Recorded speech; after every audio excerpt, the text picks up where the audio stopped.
اور کتاب یعنی قرآن میں مریم کا بھی تذکرہ کرو، جب وہ اپنے لوگوں سے الگ ہو کر مکان کے مشرقی حصے میں چلی گئیں، پھر انہوں نے ان کی طرف سے پردہ کر لیا، تو ہم نے ان کی طرف اپنا فرشتہ بھیجا، سو وہ ان کے سامنے ایک خوبصورت مرد کی صورت میں آیا۔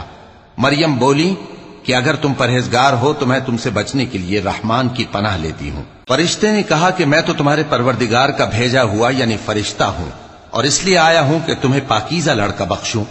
مریم نے کہا کہ میرے ہاں لڑکا کیوں کر ہوگا، جبکہ مجھے کسی مرد نے بطور شوہر چھوا تک نہیں، اور میں بدکار بھی نہیں ہوں۔